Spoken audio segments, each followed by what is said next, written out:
Olá pessoal, esta é a aula 7 de linguagem de programação C. Nesta aula vou falar sobre a questão do uso de vetor e matriz em linguagem C.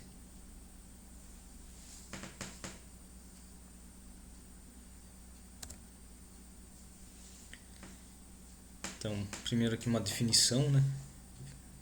Vetores são estruturas de dados homogêneas, isto é, capazes de armazenar uma quantidade pré-definida de valores do mesmo tipo. Isso quer dizer o quê? Quer dizer que um vetor ele possui várias posições, possui várias posições de memória, e essas posições vai ter um único nome e elas vão ter um tipo de dado, um único tipo de dado. Então, quando eu falo dados homogêneos, é nesse sentido que se for um vetor inteiro, um vetor int, todos os campos, né, todas as posições vão ser do tipo int.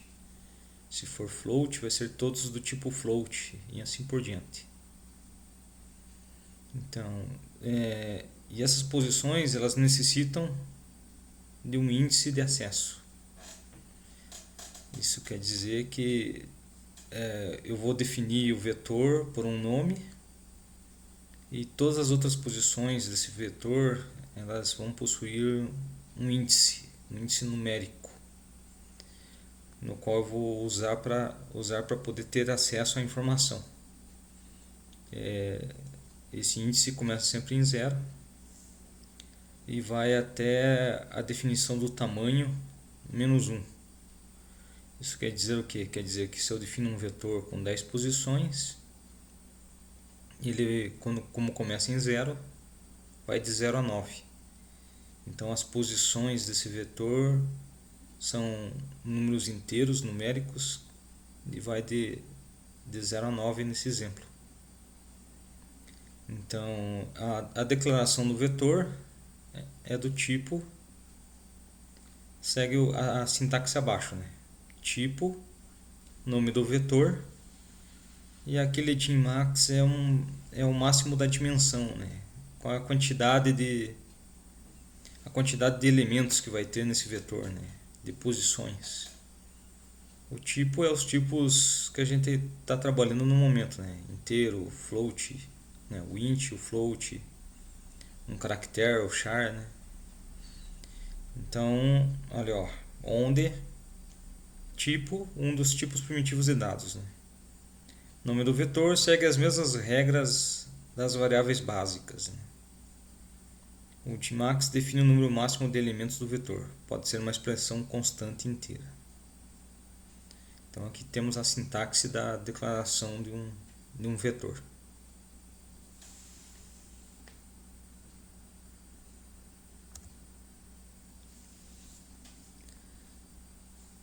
A declaração, ó, tipo, nome do vetor, Tmax.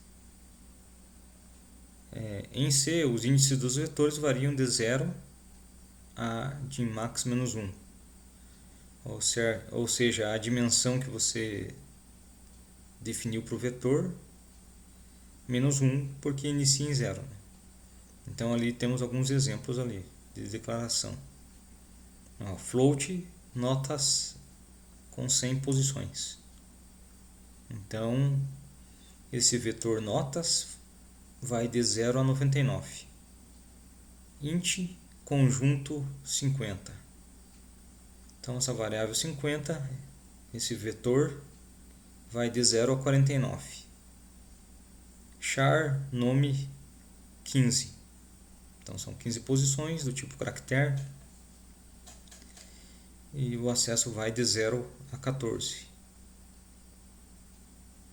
E ali um exemplo que poderia estar usando um if. If notas na posição 0, verificando se é igual a 10. Enquanto o conjunto na posição 1 for maior que 10. Então eu posso estar acessando essas posições através de um índice.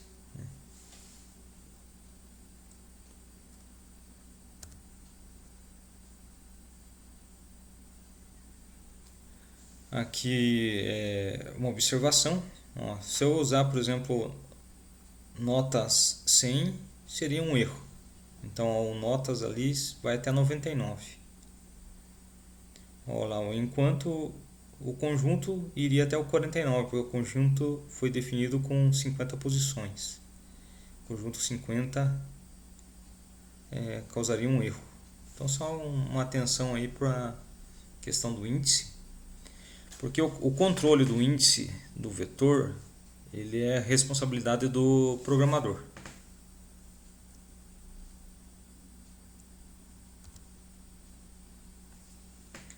Aqui ó, é só uma representação, né, para a gente verificar como ficaria, por exemplo, uma declaração de um vetor notas do tipo float, né? Uma float notas com 100 posições. Então ele ficaria daquela forma ali, de 0 a 99. Então as posições iriam de 0 a 99. Como que eu faço para guardar informações? Então, uma das formas é atribuição direta. Essa atribuição direta você define da seguinte forma, né? Então, notas, que é o nome do vetor, a posição que você quer guardar o conteúdo. Então, olha, ó, no primeiro exemplo ali, ó, nota 0, recebe, né, 81. Então embaixo a gente pode ver ali na representação gráfica, ó, o vetor notas na posição 0 recebeu 81. Notas na posição 1 recebe 55. Então lá embaixo a gente pode ver na representação, ó, o notas na posição 1 recebendo 55. E eu posso acessar até o notas na posição 99. Então essa é a forma de representação e a forma de atribuição direta de valores em um vetor.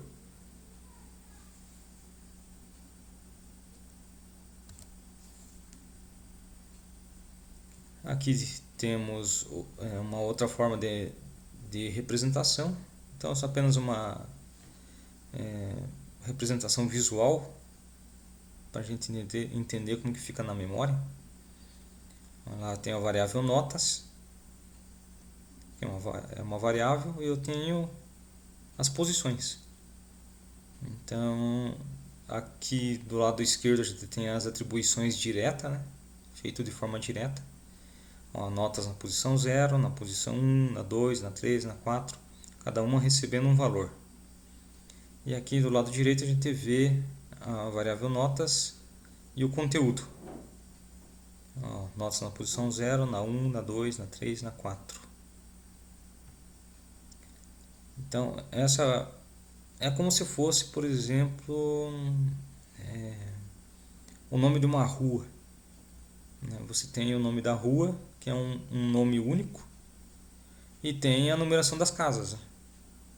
Então, e cada casa tem uma posição diferente, um número diferente. A única diferença é que aqui, na questão dos vetores, você tem o nome da variável, o nome do vetor. E as posições, os índices aqui, elas são numéricos, tipo inteiro, mas é sequencial, né? Começa em 0 e vai até o tamanho do vetor menos 1.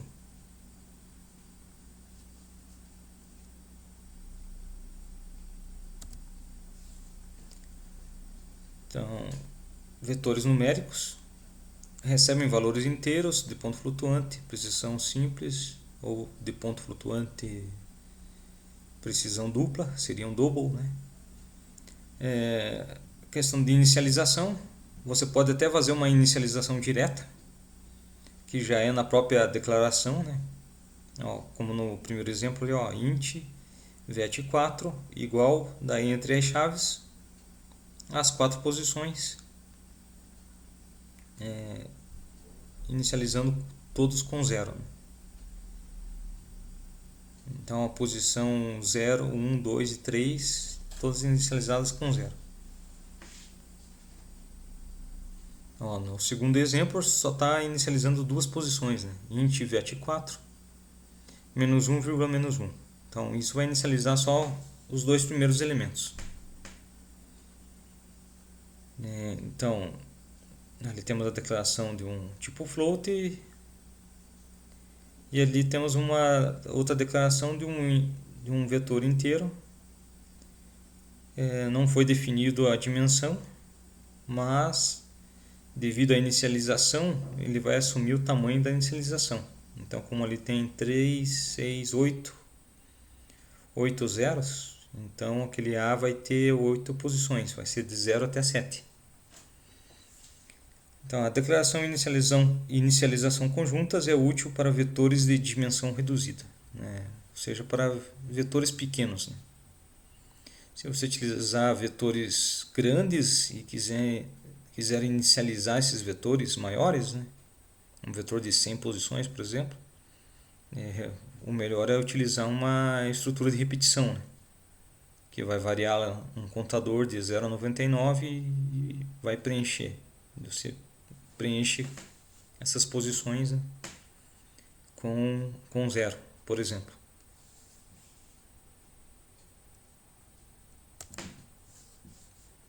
Um exercício aqui sobre vetores. Elabore um programa que receba informações de 10 alunos, sendo essas informações o nome e as duas notas de cada um. Então, o programa deve fornecer a média dos alunos, de cada aluno apresentando seu nome. Então, se eu fosse seguir o modo tradicional, eu teria que declarar ali 10 variáveis do tipo caractere para leitura dos nomes dos alunos, mais 10 variáveis para a primeira nota, 10 variáveis para a segunda. Então, sem a utilização de vetor já ficaria um tanto trabalhoso, né, para resolver esse exercício. Imagina se fossem 100 alunos, por exemplo, né? Totalmente inviável, né? Então, resolvendo esse exercício aqui com vetor, ficaria da seguinte forma.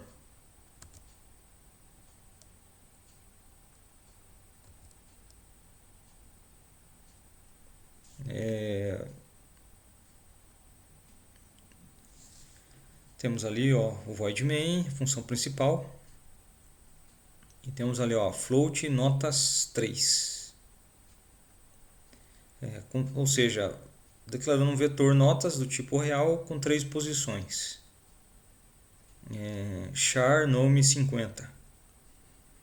Esse char nome 50 é um vetor de caracteres, ou chamado de string também. Esse vai armazenar o nome do aluno. E está sendo declarado um contador, né, que vai contar o número de alunos ali. Vamos lá, o for, a estrutura de repetição vai de 0 até 9. Então eu vou fazer a leitura de 10 alunos. Já vemos um detalhe ali, digite o nome do aluno. Está sendo usado o comando scanf com %s. %s porque é uma string, né, um conjunto de caracteres. Se fosse um caractere só era %c, mas como é um conjunto de caracteres, %s. Vírgula e o vetor de string, né, que é o nome. Está pedindo para digitar as duas notas do aluno. A primeira nota está lendo e guardando na posição 0 do vetor notas. A segunda nota está lendo e guardando na posição 1 do vetor notas. Daí olha o que acontece. Estou usando a segunda posição ali embaixo, notas 2, para guardar a média, né? Então, notas 2 recebe notas 0 mais notas 1, somando isso e dividindo por 2. Então, ó, o vetor notas na posição 2 vai receber a média. E está sendo impresso ali, ó, na parte de baixo ali, ó, a média do aluno, %S, onde vai ser mostrado o nome do aluno, e o %F, onde vai estar mostrando o notas na posição 2, que é a média aritmética, né, das notas. Voltando para a estrutura de repetição, vai continuar, né? Para Cont 1, para Cont 2, tá indo de 1 em 1, né? Até Cont 9. Então vai fazer a leitura 10 vezes, né? O único problema que tem aqui é só no scanf ali, %S, porque é uma característica do comando. Ele vai ler essa string até encontrar um espaço em branco. Então, no primeiro espaço em branco que você der no teclado ali, é o que ele vai adicionar para a string. Então, se você digitar o nome inteiro, você vai digitar um espaço em branco entre o nome, ele vai assumir só o primeiro nome para a string. Ele faz uma quebra. Então, como resolver esse problema?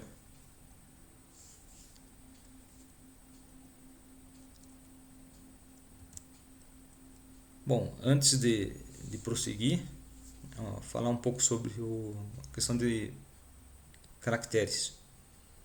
Um vetor de caracteres pode ser encarado como especiais.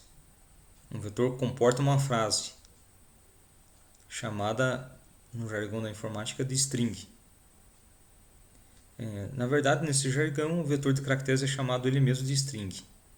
Então, ouviu falar de vetor de caracteres, normalmente a gente chama de string. E todo vetor de caracteres, para ser encerrado como string, deve ser finalizado com um caractere especial, o caractere /0. Então, normalmente na leitura, quando termina a leitura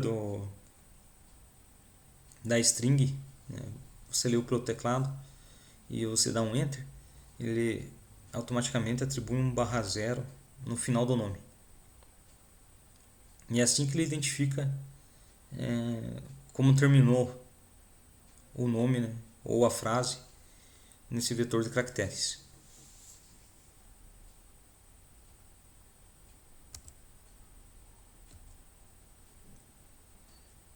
Então, aqui é sobre a questão do nosso exemplo aqui.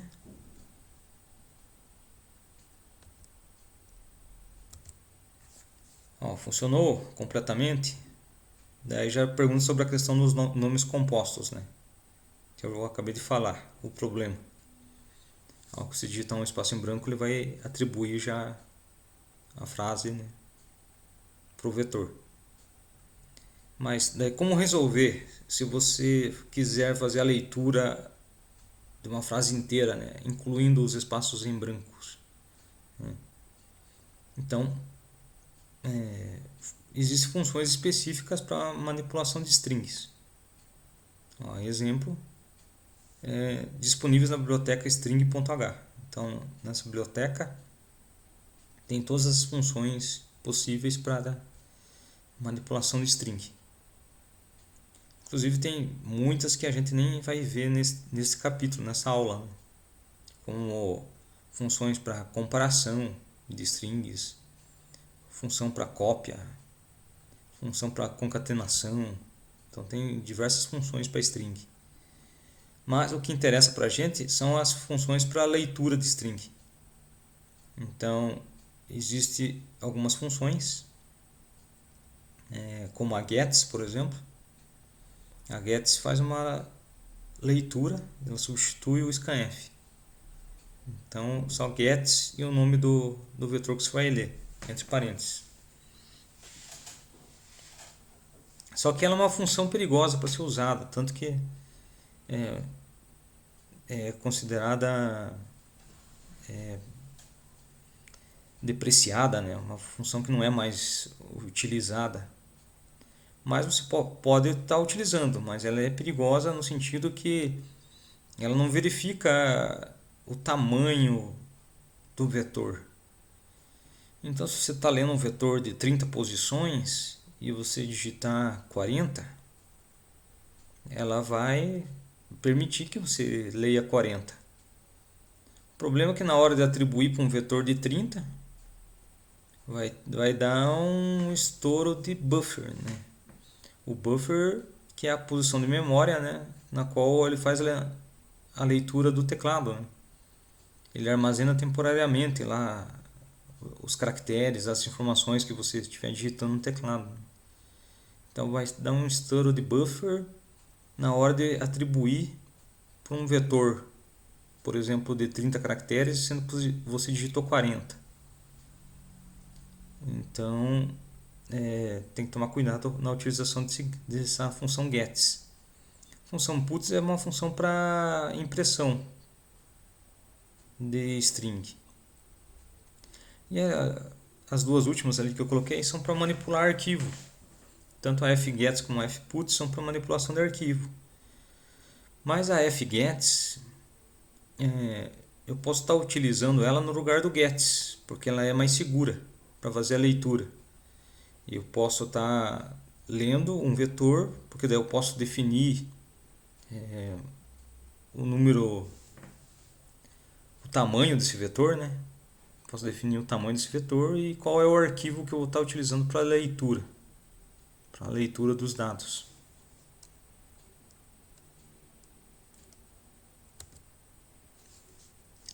Então aqui temos o mesmo exemplo,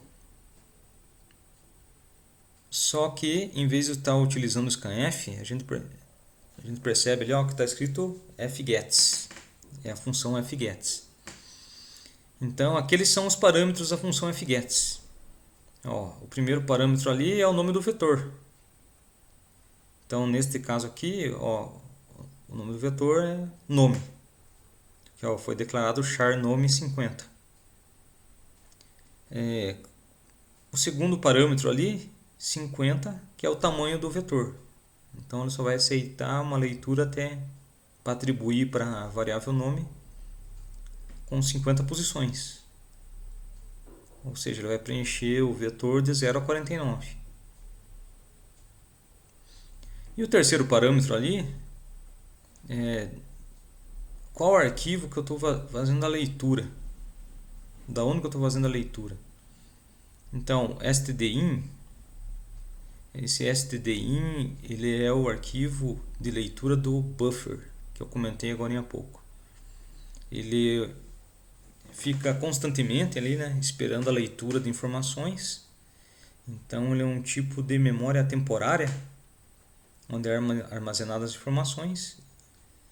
Então eu estou utilizando a função fgets para fazer a leitura desse buffer, dessa memória temporária. E daí armazenar na variável nome 50 posições. Então, na hora que você fazer a leitura e dar um enter, ele vai armazenar 50 posições na variável nome. Então essa função fgets seria mais recomendável para usar na leitura de string, de um vetor de string, de caracteres.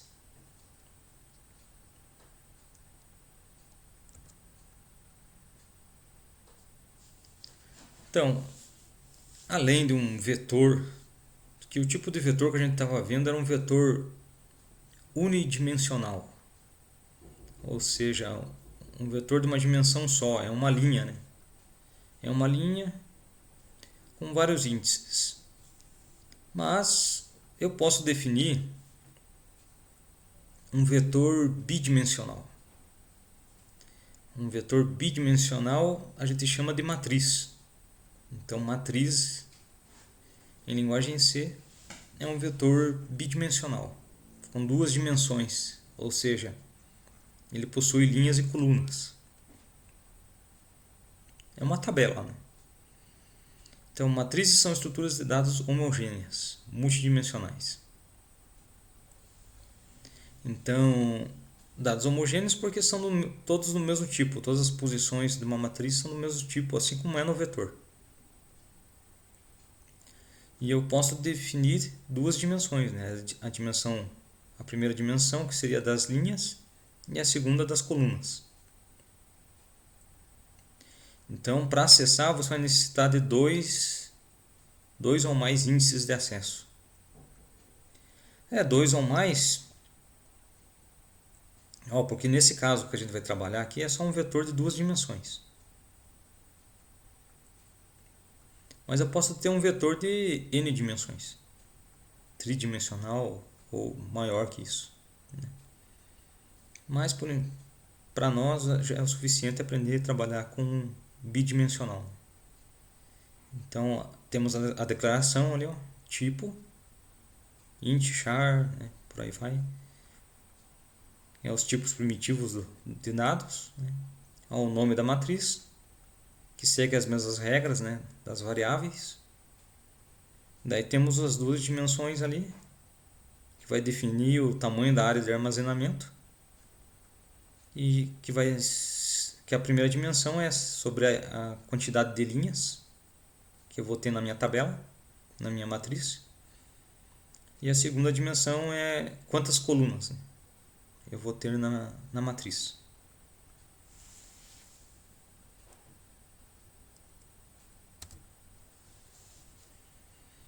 Um exemplo, para ficar um pouco mais claro,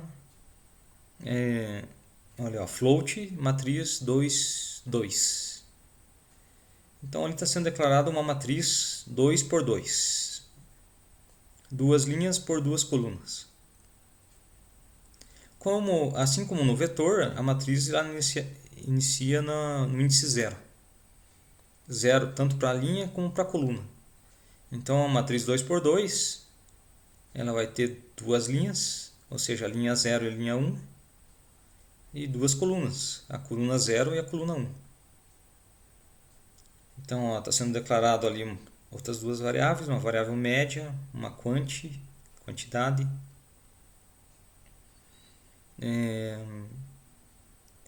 Daí, como está sendo feito a atribuição de valores? Da mesma forma que nos vetores.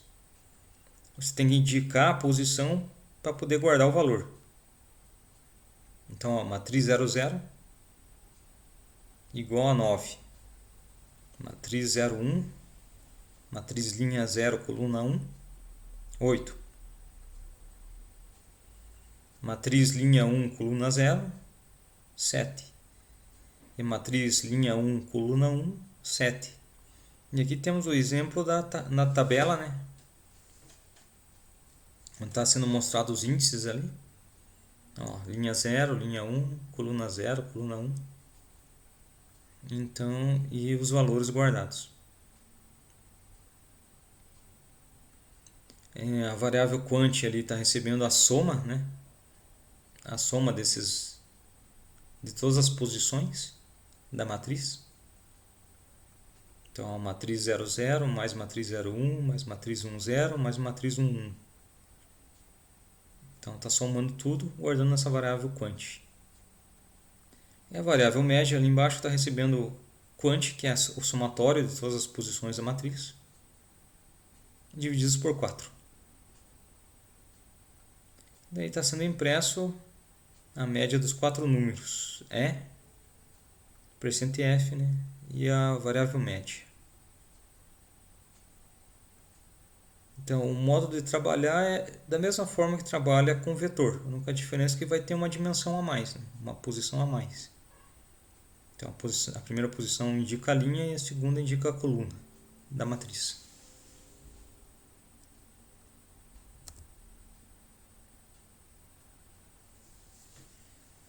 Então, aqui só chamando mais atenção aqui com relação à indexação. Ela sempre no estilo linha-coluna. Isso é importante saber, né? Então, ali algumas declarações. Float, parse, tracinho aluno, underline aluno, 2. Então, é o vetor aluno com posições 0 e 1. Né? Float notas underline alunos 5, 2. Então, são 5 linhas e 2 colunas. Então, as linhas vão de 0 a 4 e as colunas vai de 0 a 1. Char nome 40. Então, é um vetor de caracteres nome 40 posições, vai de 0 a 39. Char nomes turma 540. São 5 linhas e 40 colunas. Então, as 5 linhas vai de 0 a 4 e as 40 colunas vai de 0 a 39.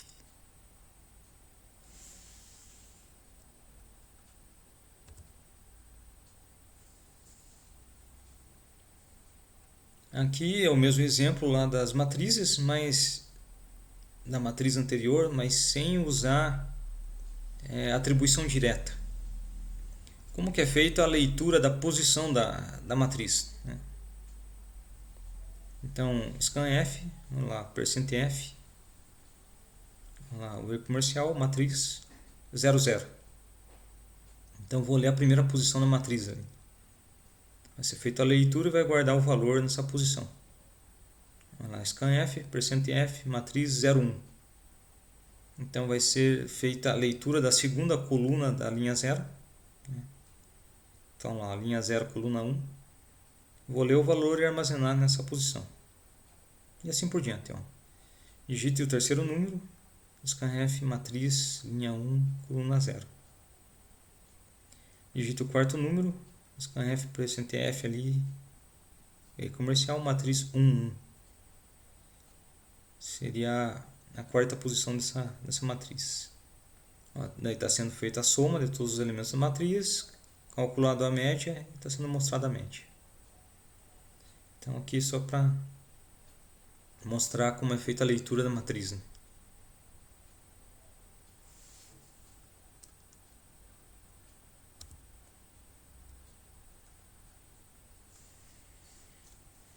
Aqui um outro exemplo.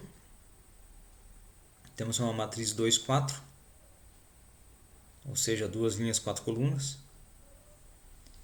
Uma variável média, float média de 2 posições, variável soma. E aqui temos 2 contadores. Olha o que acontece aqui. É um negócio bem interessante. O primeiro contador, o contador 1, vai representar a linha da matriz. O segundo contador que a gente vê ali, o cont 2, vai representar a coluna. Então, isso serve para a leitura de uma matriz muito grande, por exemplo. Aqui eu estou trabalhando com números pequenos, mas uma matriz muito grande necessitaria de 2 estruturas de repetição para a leitura dela. Uma para caminhar nas linhas e outra para caminhar nas colunas. Então você repara que no primeiro for ali, o cont 1 começa com 0. Olha lá, e vai até menor que 2. Menor que 2 porque a dimensão das linhas é 2. Ou seja, eu só preciso ler a linha 0 e a linha 1. E está somando 1. Ou seja, vai caminhar de 1 em 1. Olha, tem uma variável soma que está começando com 0. E temos um segundo for ali, o cont 2. Esse cont 2 vai caminhar nas colunas da matriz. Então está começando com 0, cont 2 menor que 4. Esse 4 é a dimensão das colunas da matriz. Né? Então vai de 0 a 3. E vai de 1 em 1. Né? Cont 2 recebe cont 2 mais 1. Daí tem aqui uma impressão, digite a nota na posição. A primeira posição a ser lida vai ser a 00. Né? Scanf. E, essa linha que é importante. Né? E comercial, matriz. Olha lá, o cont 1, que indica a linha da matriz. E o cont 2, que indica a coluna. Então, na primeira vez vai ser 00. Na segunda vez vai ser 01. Na próxima vez vai ser 0,2. Na próxima vez vai ser 0,3. Então é a maneira mais fácil de você caminhar dentro da estrutura, né, da matriz, sem precisar ficar indicando as posições, né? Imagine uma posição, uma matriz 10 por 10. Se for indicar atribuição ou leitura mesmo, posição por posição, uma matriz 10 por 10 tem 100 elementos. Já começa a ficar inviável, né? Então é mais fácil fazer uma estrutura de repetição para caminhar entre linhas e colunas, né, variando de 0 até 10, por exemplo. Então, continuando aqui, está sendo feita a soma ali das posições da matriz. Nota que depois que sai do primeiro for, ele está sendo calculada uma média ali e é mostrada a média no final. Então, aqui nesse exemplo a gente vê como pode ser feita a leitura da matriz, sem utilizar indexação estática, né? E sem utilizar atribuição direta, né, também. Então aqui uma forma um pouco melhor de fazer a leitura de uma matriz, né?